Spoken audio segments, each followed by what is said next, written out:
Hi viewers and subscribers, welcome to another episode of In a Week. I'm your host Sahim. Today we are going to do another book review. The book is called Japanese Portrait and the author is Donald Richie.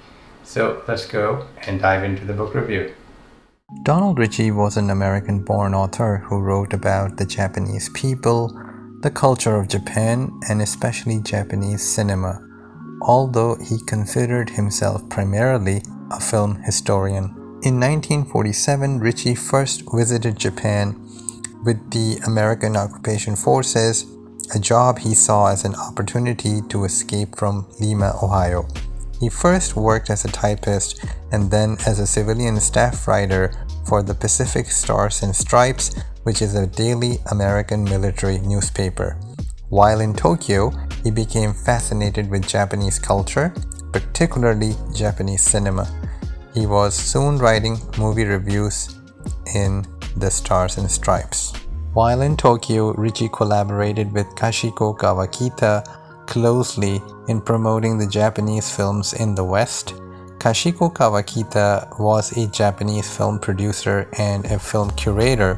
She was influential in the development of the post-war Japanese film industry, sponsoring actors and actresses, and in promoting Japanese cinema to overseas audiences. Donald Richie spent much of the second half of the 20th century living and working alone in Tokyo. His most widely recognized accomplishments were his analysis of Japanese cinema. With each subsequent book, he focused less on film theory and more on the conditions in which the films were made. He has authored over 40 books on different subjects related to Japan. In my view, if you want to learn about Japan deeply, there could be no better source than Donald Richie. Japanese Portraits, Pictures of Different People, which is the complete title of this book, was published in 2006. This book is a private collection of Donald Richie's recollection of his interactions that capture the personalities of certain Japanese people. Some of them are famous, some of them are unknown. For example, it included anybody from authors' acquaintances, neighbors, strangers, movie stars, film directors he knew, barber, his restaurant and grocery store workers, etc. Donald Richie has lived in Japan for over 53 years, and he's a keen observer of human nature.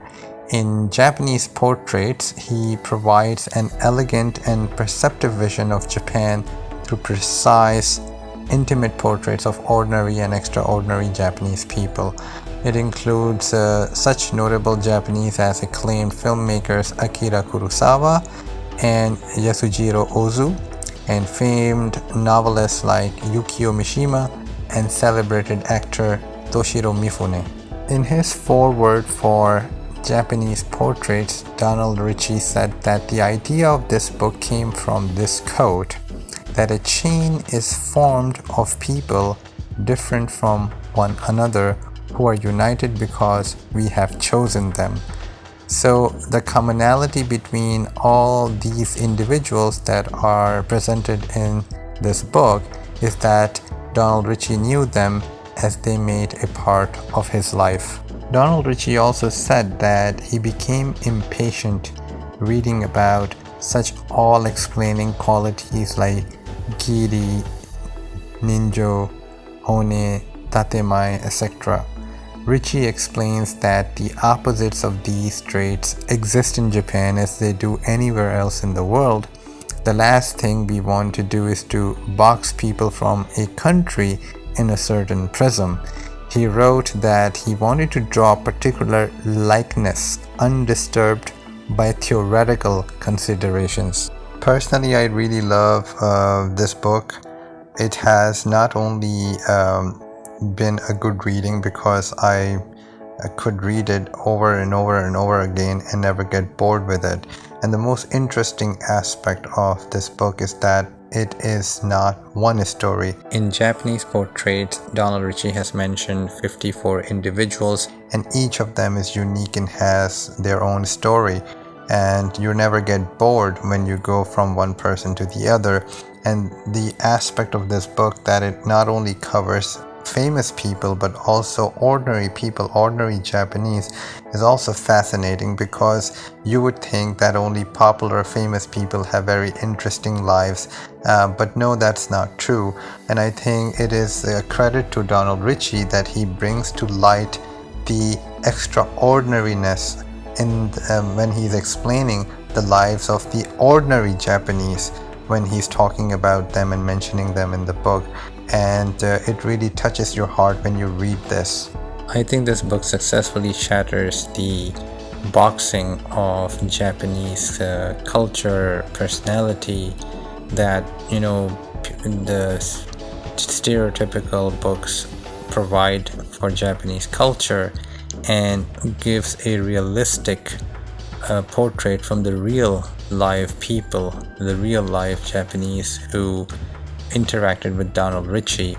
And the beauty is that Donald Richie successfully brought them out, and their personalities and their realities of life in this book.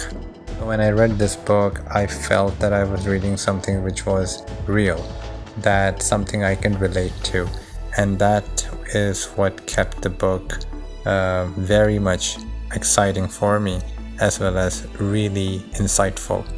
If you like the content, please subscribe, like the video, and comment below. Help the channel grow. Thank you for watching In a Week.